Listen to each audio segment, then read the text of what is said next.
A un hígado, pues, ¿no? ¿Algunas características histológicas que recuerdes del hígado que nos permite identificarlo? Tríada portal. Ya, perfecto. El patologito que más tiene el hígado. La tríada portal. La... Vena portal. Ya. Pero es una tríada, Ya. la vena portal. Los espacios porta, ¿no?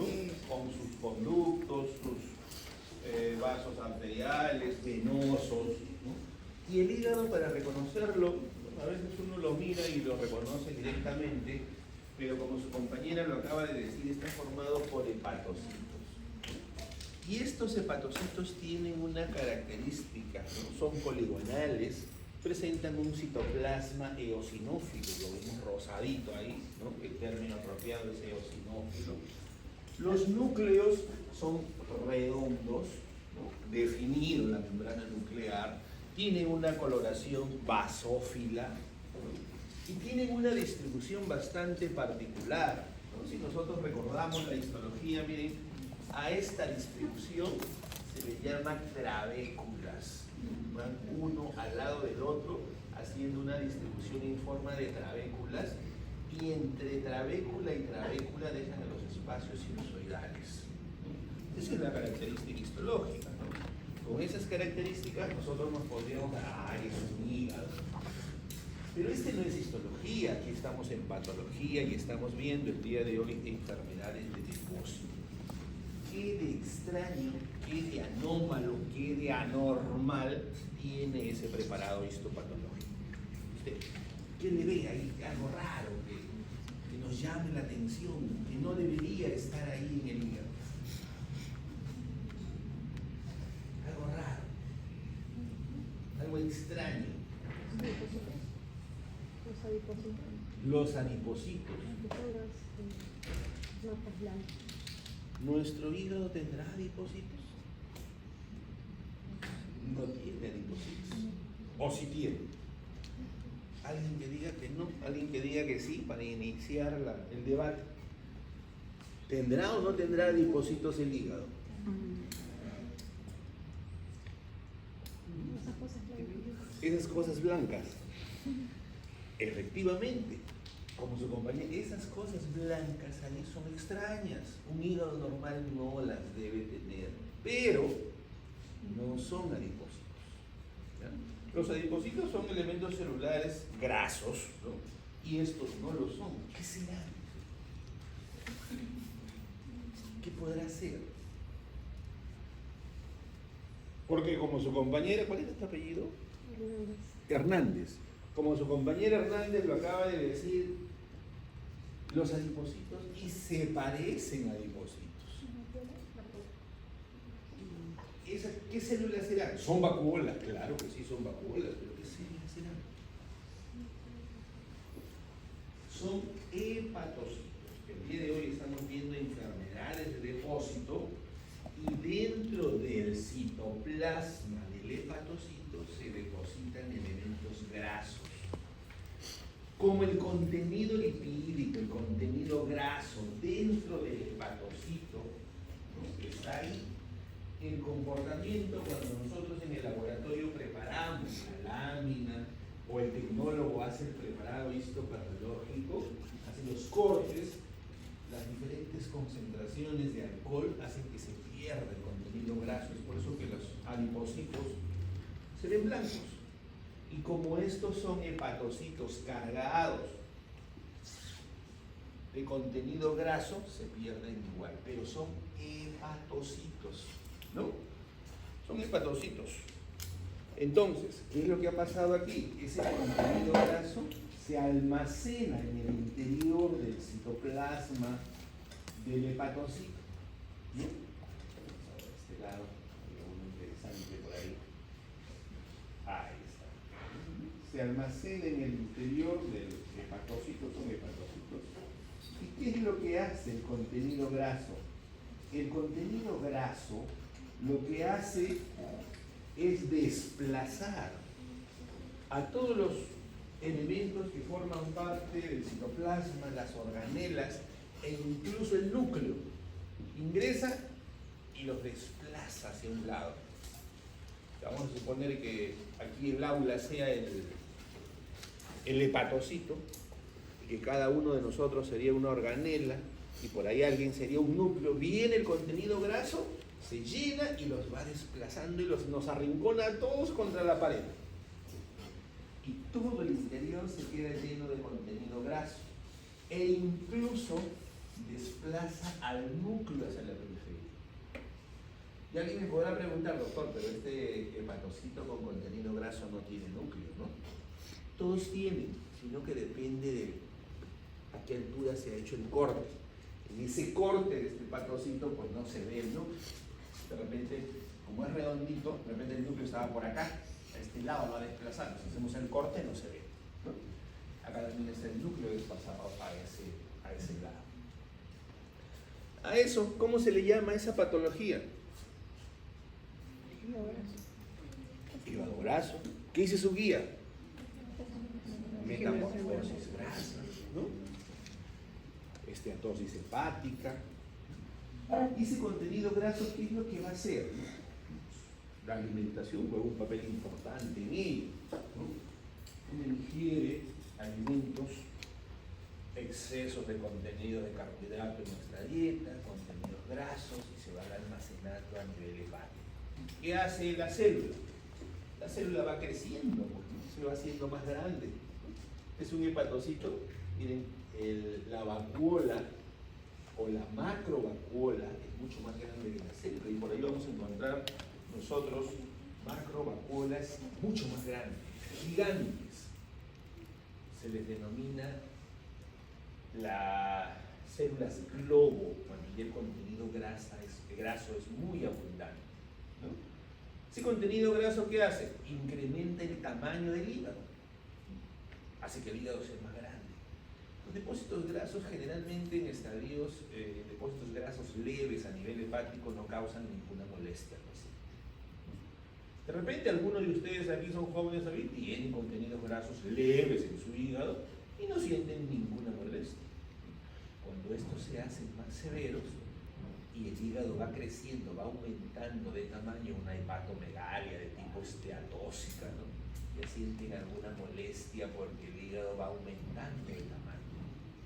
¿Cómo lo evalúan? Clínicamente hacen una evaluación o el ultrasonido lo describe muy bien. Es más, hasta el radiólogo, el ecografista dice esteatosis hepática o hepatomegalia de tipo esteatósica, dice el informe de ultrasonido, ¿no? Lo relaciona ahí porque el hígado la ecogenicidad hepática se hace mucho más grande. ¿Qué significa? Más intensa. ¿Qué significa? Que en la ecografía se ve el hígado y lo ve blanco, ¿no? Ecogénicamente mucho más denso. Aumenta de tamaño. E incluso esta esteatosis hepática, cuando origina la lesión de la membrana citoplasmática del hepatocito, cuando la rompe, incluso puede condicionar transaminasas elevadas. Las transaminasas revelan lesión celular, ¿no? Ahí los podemos evidenciar. Y en casos muy severos, los contenidos grasos severos desencadenan respuesta inflamatoria. O sea, vamos a encontrar una respuesta inflamatoria. Y si un paciente tiene hígado graso, ¿tendrá una respuesta inflamatoria de tipo aguda o de tipo crónica? Definitivamente tiene que ser crónica, porque el gordito es gordito de siempre, ¿no? Es una respuesta inflamatoria de tipo crónica. Y como es una respuesta de tipo crónica, como lo vamos a ver en la clase teórica el día de hoy, las respuestas inflamatorias de tipo crónica causan lesiones severas en nuestro organismo. Años sometido a una respuesta inflamatoria de tipo crónica desencadenan tejido fibroso.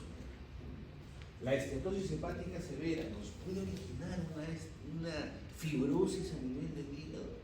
No es muy frecuente, pero sí lo podría originar, ¿no?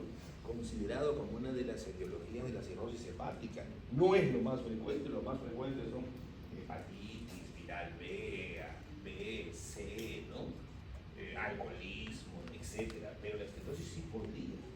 ¿Qué es lo que hace? ¿Cuál es el mecanismo? Los procesos inflamatorios se generan principalmente en los espacios porta. Imagínense, 10 años de respuesta inflamatoria a ese nivel, van apareciendo el tejido fibroso. Y el tejido fibroso sí es más intenso en el espacio porta y se va extendiendo, ¿no? Se va extendiendo hasta unir el otro espacio porta. Cuando une el otro espacio porta ya tengo un tabique y hace lo mismo, espacio porta, espacio vena centrolumbillar y hace un nódulo fibroso. Estos se hacen densos con respuesta inflamatoria adentro y lógicamente es uno de los mecanismos de generar pues, una cirrosis hepática. No es lo más frecuente con la esteatosis, pero es el mecanismo por el cual se producen esos tabiques fibrosos, ¿no? Pero bueno, regresamos acá. Estas son macrovesículas. Y la pregunta es, si hay macrovesículas, ¿habrán microvesículas? Por supuesto, vamos a buscarla. Y como su nombre lo dice, macro es grande, micro tendrán que ser pequeñitas, pues, ¿no? Vamos a buscar una zona donde tengamos gran cantidad de estas vacuolas y sobre todo vacuolas pequeñitas. A ver, silencio jóvenes, cualquier pregunta me la hacen a mí. A ver, aquí muy bien, ¿no? Aquí la cantidad de vacuolas es mucho más grande, ¿no? Vamos a buscar, ¿no? Por ejemplo, acá, pues hay que 40, ¿no? Somos 40, no hay más aumento. Acá, por ejemplo, ¿no? Miren, ven, este es un hepatocito. La membrana citoplasmática, el núcleo de localización central y las vacuolas pequeñitas, ¿no? Acá hay otro hepatocito, el núcleo y la vacuola al lado. Acá hay otro hepatocito, el núcleo y la vacuola al lado. Esas vacuolas, como son pequeñitas, nosotros la conocemos como microvacuolas, ¿no? ¿Y cuál es la característica? En esta macrovacuola, miren cómo el contenido graso desplaza todos los elementos formes, incluso al núcleo hacia un lado. En la microvacuola tiene la misma característica, es más pequeña, pero no desplaza el núcleo. El núcleo sigue teniendo una localización central. Y la microvacuola al lado. Ahí está. Esa es una de las características, ¿no?, que nosotros encontramos. Ahora, es lógico que este depósito graso que yo encuentro en los hepatocitos ¿me va a producir una alteración estructural del hígado? Claro que sí, si acabamos de decir que este hígado se hace más grande, ¿no? Entonces,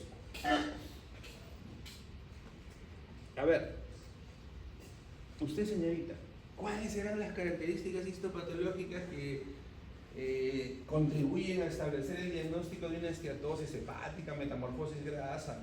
Los acabamos de decir todos ahorita en esta presentación. Microvacuolas, macrovacuolas. ¿Alguien más? Les he dicho todas. Desplazamiento del núcleo periférico. Es parte de una macrovacuola.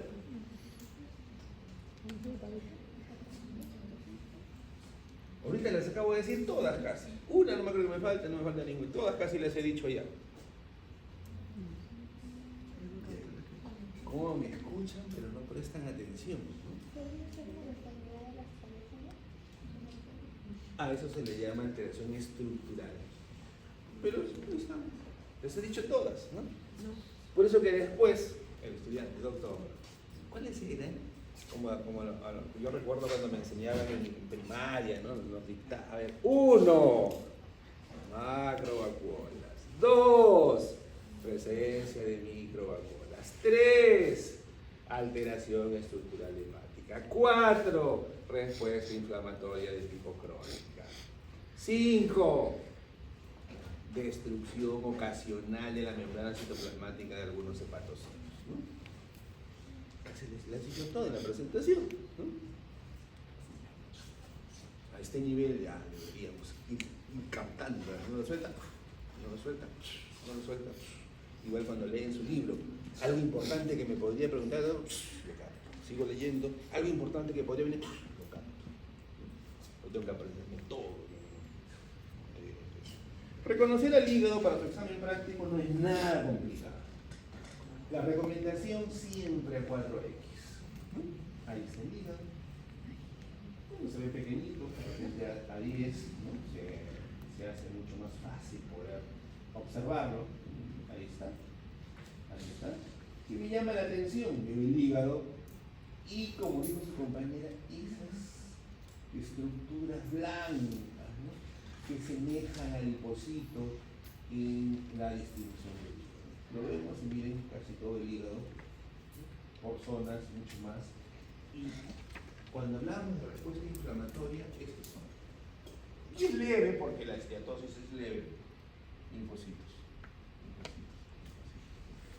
Que también es leve.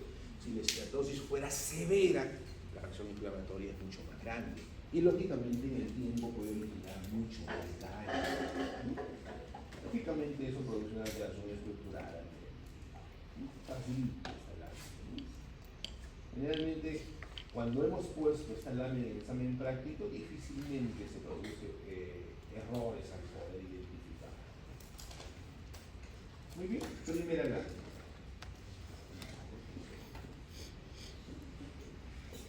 Siguiente lámina, tenemos otra enfermedad de depósito, ¿no?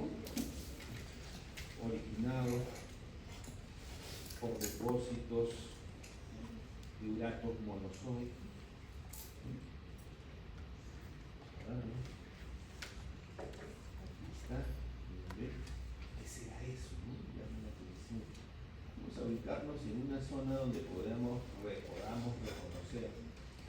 Todo esto es patológico, pero nosotros nos tenemos que ubicar en una zona donde podamos reconocer las características de la estructura más importante que nos va a permitir establecer el diagnóstico. Aquí. Ingresamos a mayor aumento.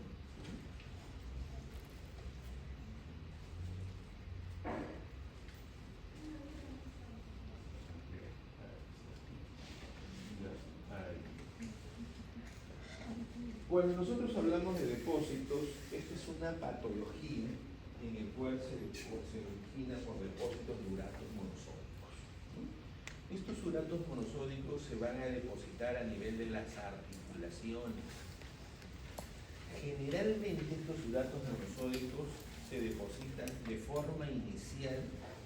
El paciente llega a su consultorio, no le va a decir, bueno, doctora, tengo gota, ¿no? Que algunos ya vienen así cuando tienen eventos agudos repetitivos, por el dolor, la inflamación que genera esto. Llega el paciente, doctor, vengo porque el dedo gordo de mi pie se ha hinchado y está rojo y me duele. Esta es la segunda vez que pasa eso, ya hace algún tiempo me pasó, pero desapareció solito. Tomé unas pastillas que me recomendaron y la desapareció. Estos depósitos de uratos monosódicos inician de manifestación clínica ahí en el dedo gordo del pie. Generalmente, porque en medicina no hay nada absoluto. A diferencia, por ejemplo, de la artritis reumatoide, el paciente tiene inicios de enfermedad en la articulación del dedo pequeñito. Compromete todas las articulaciones, pero el paciente, doctor, en este dedo chiquitito de acá, mire, está hinchado, está rojo y me duele.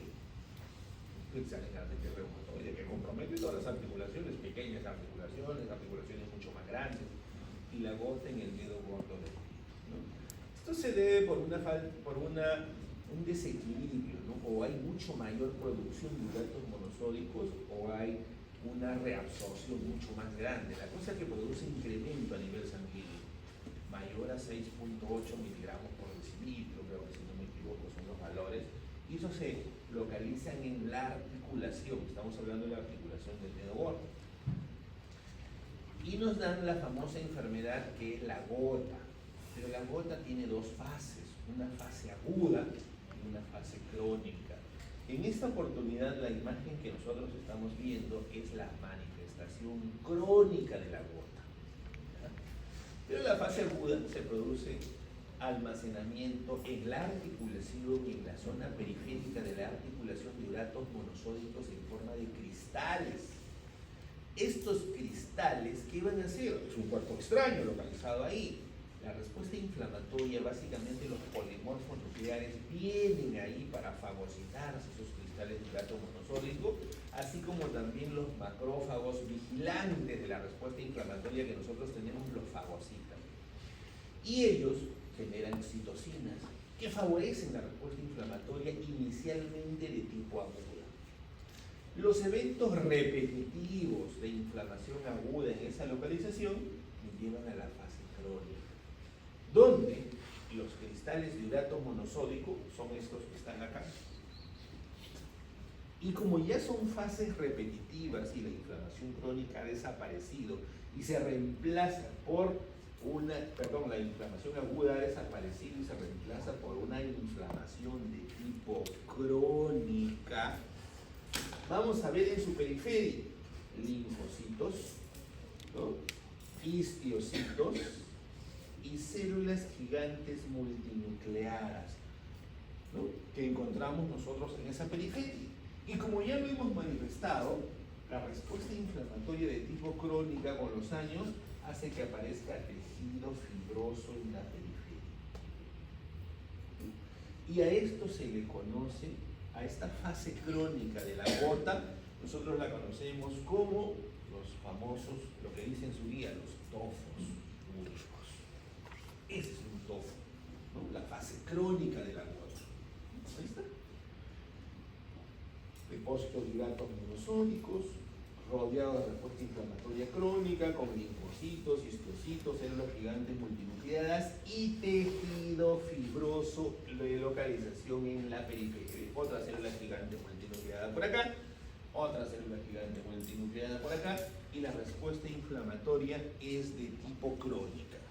Estos tofos que nosotros señalamos ahí, porque cada una de esas estructuras redondeadas son los tofos, ¿no?, los pequeñitos, pero miren, cuando nosotros vamos acá, estos son gigantes, ¿no? Ya no vemos la zona periférica, todos estos son cristales de uratos monosódicos de localización en este tofo gigante de la articulación. Ahí está, todo esto. Entonces, ¿nosotros dónde hemos estado? Aquí, en esta zona pequeñita hemos estado observando. ¿Con qué objetivo? De ver los depósitos de urato y la respuesta inflamatoria. Este es igual, pero es un tofo gigantesco, ¿no?, que lógicamente origina un compromiso a ese nivel, ¿no?, enfermedad de depósitos. Reconocerlos es difícil, para nada es difícil, ¿no? Miren, le enseñamos al vigilante la imagen y en la semana 4 se lo volvemos a poner y nos va a decir tofo úrico. Aquí también se ve más grande, pero con la respuesta inflamatoria localizada acá en periferia. Lo mismo que hemos visto más pequeñito y mucho más grande, los otros son gigantes. Órgano, estructura. ¿Qué dice su guía? Tejido articular. Tejido articular, partes blandas también les podemos llamar, ¿no?, cuando hacemos la pregunta. Luego de estas dos láminas que pertenecen a enfermedades o patologías de depósito, vamos a pasar a inflamación, ¿no?, que es otro de los temas que nosotros vamos a desarrollar el día de hoy en la clase teórica. Y cuando hablamos de respuesta inflamatoria, ahorita acabamos de ver en las enfermedades de depósito las inflamaciones, bueno, no severas, pero respuestas inflamatorias de tipo crónica. Y vamos a ver ahorita dos patologías que van bastante de la mano, que son respuestas inflamatorias de tipo aguda. Las respuestas inflamatorias de tipo aguda generalmente están asociadas a procesos infecciosos, generalmente, ¿no? No siempre, pero sí las encontramos asociadas a patologías infecciosas. Bueno, vamos a poner esta laminita.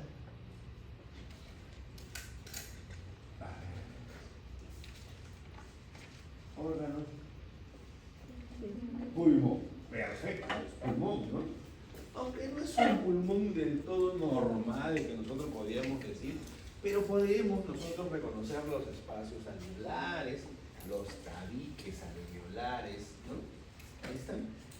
Los neumocitos tipo 1, habrá que buscar los grupos de neumocitos, estos parecieran ser, hay que llegarlo a gran aumento, son neumocitos tipo 2, ¿no?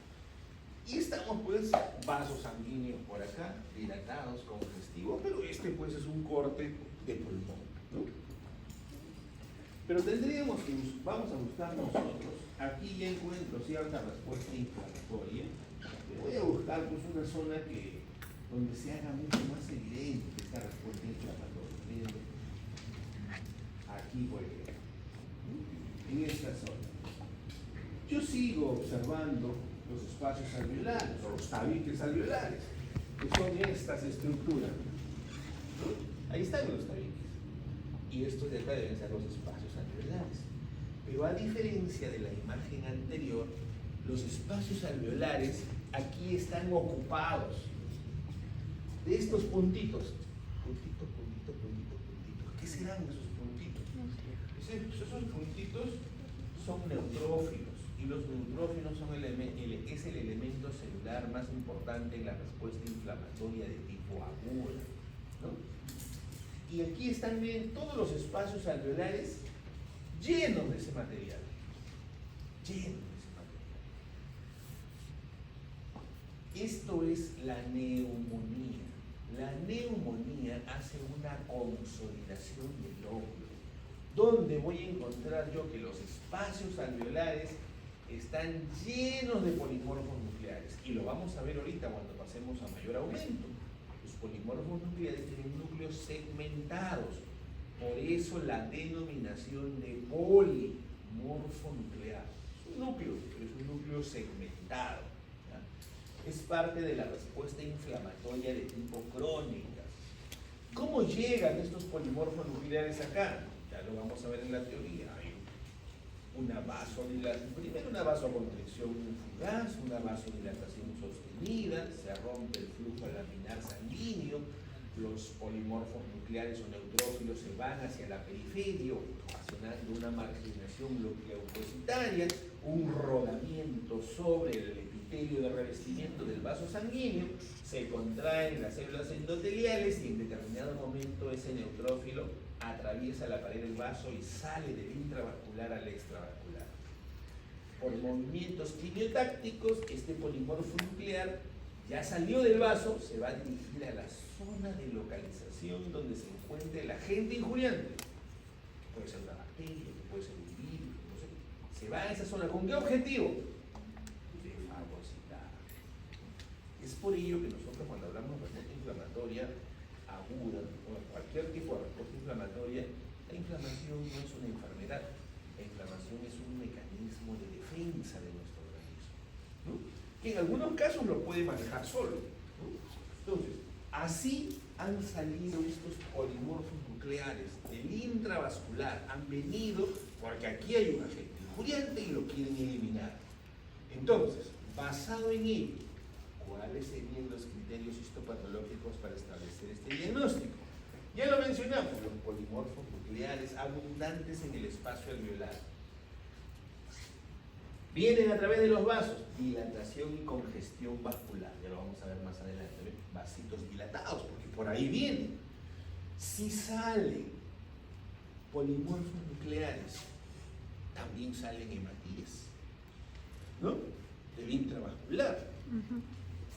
A ver, joven, usted que está escribiendo, usted, ¿cuánto mide un eritrocito? En algún momento de hasta los 15 años ya se lo han dicho, ¿no? ¿Cuánto medirá un eritrocito? Ahorita me dice, doctor, pero ¿y a mí para qué me sirve, no? ¿Cuánto mide un eritrocito? ¿Ah? ¿Cuánto mide un leucocito? ¿Por qué hago la pregunta? Porque un leucocito puede medir de 9 a 11, 12 micras y el eritrocito mide 7.5 micras. Si sale un leucocito, con mucha facilidad puede salir un eritrocito. Sale el leucocito, extravasación de hematíes, incluso en las fases de evolución de una neumonía tenemos la fase congestiva, la fase de hepatización roja, la fase de hepatización gris y la fase resolutiva, ¿no? Entonces, la fase de hepatización roja, cuando yo encuentro acá gran cantidad de eritrocitos, extravasan eritrocitos, ¿En nuestro pulmón hay macrófagos? Sí, hay macrófagos. Los macrófagos, ¿qué hacen con este eritrocito? Se lo fagocitan, ¿no? En términos coloquiales, se lo comen y quedan cargados con hemosiderina. Y le ofrecen a este macrófago una coloración mostaza o marrón cuando se fagocitan un eritrocito. También termina siendo pues parte de los criterios que contribuyen a establecer el diagnóstico. Hay alguna cierta lesión de los tabiques alveolares. ¿Por qué? Por la respuesta inflamatoria. Porque la respuesta inflamatoria, como ya lo hemos dicho, no solamente viene a defendernos, ¿no? Vamos a suponer que ustedes sean el agente injuriante, sean la bacteria. La inflamación no viene a eliminar a la bacteria, me como acá, me como acá, me como acá. No, también lesiona las células que revisten el epitelio. Sí producen lesión. La respuesta inflamatoria crónica más, la respuesta inflamatoria aguda menos, pero sí produce daño, produce lesión. Ah, ya, miren, si esta es la neumonía, este alveolo, ¿podrá recibir oxígeno? No puede recibir oxígeno porque está lleno de un material. ¿Cómo se llama este material? ¿Transudado o exudado? Exudado. Porque estoy frente a una respuesta inflamatoria con mucho mayor concentración de proteínas. Está lleno de un líquido con polimorfonucleares, con plasma, con eritrocitos. Es por eso, si toda esta zona del pulmón, porque la neumonía es una consolidación, está lleno de esto, aquí no llega aire. Y si no llega aire no se puede, no se hace el intercambio oxígeno-CO2. Y cuando ustedes sospechan de una neumonía, el paciente llega, doctor, doctora, le traigo a mi hijito, está tosiendo, está haciendo fiebre, estoy viendo, doctor, que se está poniendo medio moradito, entre sus costillitas se hunde, por acá encima también, se hunde y veo que está respirando más rápido. ¿Por qué será? Tiene una parte de su pulmón que no le permite que oxigene su sangre. Y compensatoriamente, el niñito, y se ayuda con los músculos intercostales, hace tirajes, ¿no? ¿Por qué era fiebre? Por la inflamación. La esclerosis pulmonar, a consecuencia de la inflamatoria. Ustedes le piquen la placa radiográfica a este paciente. Como aquí hay cantidad de células y hay un exudado, la densidad incrementa. Entonces en la placa radiográfica esto va a salir blanco. En un hueso es más denso, se ve blanco en la radiografía. Aquí hay mayor densidad, ya no hay aire, que se ve oscurito en la placa radiográfica de los pulmones. Se ve blanco, la consolidación del pulmón. ¿Ya ven cómo los cambios citológicos se terminan traduciendo en las manifestaciones clínicas del paciente? Porque su paciente no va a llegar, doctor, tengo un exudado, ¿no? Las paredes de mis tabiques alveolares están congestivas, doctor, ¿no? Llega, tengo tos con expectoración, estoy haciendo fiebre, tiraje intercostal, respiro más rápido, siento que me ahogo, doctor. Así va a decir. La consecuencia de estos cambios citológicos y estructurales, ¿no? Ahora, cuando yo reconozco la bronconeumonía histológicamente, es muy fácil, a la neumonía, es muy fácil reconocer la bronconeumonía. Un término que si ustedes revisan la literatura, o de repente alguien lo ha revisado, o de repente todos estoy pecando de... Es un término que ya casi no se utiliza, porque la bronconeumonía es definida como una neumonía focal. Vamos a ver. Y la neumonía focal, ¿por qué una neumonía focal? Porque lo mismo que pasa aquí, pasa en la bronconeumonía, con la diferencia que es por focos. Vamos a ver. Pues está un grupo, acá ya no hay inflamación, acá hay otro grupo, acá hay otro grupo, y en este grupo de respuesta inflamatoria, esta área, en este foco, tengo un bronquio o un bronquiolo con respuesta inflamatoria, igualito que eso. De ahí la denominación de bronconeumonía. Vamos a verlo. Igual estamos frente a un pulmón. Es un pulmón, ¿no? Y vamos a buscar la zona. Ahí hay respuesta inflamatoria, pero yo tengo que ubicar la característica que me va a dar el nombre. Bronconeumonía. O sea, la respuesta inflamatoria dentro de un bronquio o dentro de un bronquiolo. Vamos a verlo.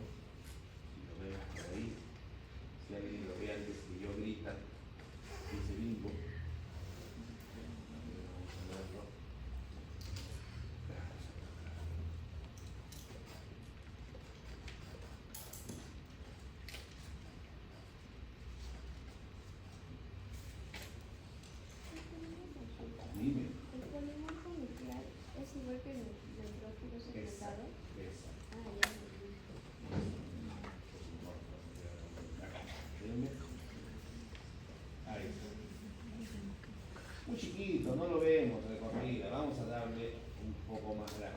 Aquí está. Mire. Si yo recuerdo lo que había en la neumonía, hay una respuesta inflamatoria de tipo agudo. Esta es la respuesta inflamatoria.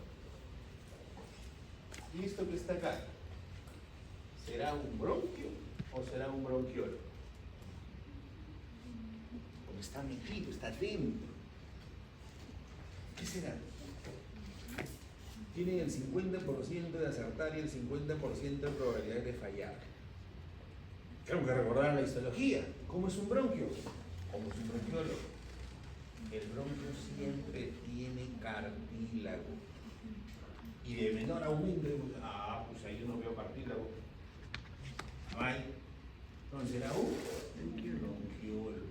Y en el interior, miren cómo el interior está lleno de esta respuesta inflamatoria. Entonces, como hemos dicho, es una neumonía focal. Aquí, y yo me alejo por acá, miren, ya no hay. Ya no hay, se desaparecen aquí. Pero aquí encontramos otro. Por focos. O sea, la bronconeumonía no es tan severa en la manifestación clínica como lo es una neumonía. Y aquí está. Otro bronquiolo, su capa muscular, infiltrado inflamatorio agudo, y las características son las mismas. Infiltrado inflamatorio agudo dentro del bronquiolo, infiltrado inflamatorio agudo en los alveolos periféricos a los bronquios. Y los otros cambios, los mismos. ¿Por qué? Porque también se produce una respuesta inflamatoria de tipo aguda a consecuencia de un agente incluyente. Congestión vascular, pueden encontrar macrófagos cargados con hemosiderina, extravasación de hematíes, ¿no? ¿Y estas manchas negras qué serán? Depósitos de carbón conocidos como antracosis, que casi todos los pulmones tienen. Ahí está. Entonces, el día de hoy hemos visto dos patologías de enfermedades por depósito, ¿no? Que son la esteatosis o la metamorfosis grasa en el hígado, el tofo úrico, que son depósitos de datos monosódicos a nivel articular, y ambos asociados a respuestas inflamatorias de tipo crónica, y hemos visto en relación a las patologías inflamatorias, neumonía y bronconeumonía, ambas de relación articular. Muy bien, jóvenes, esas son 4 laminitas nomás programadas para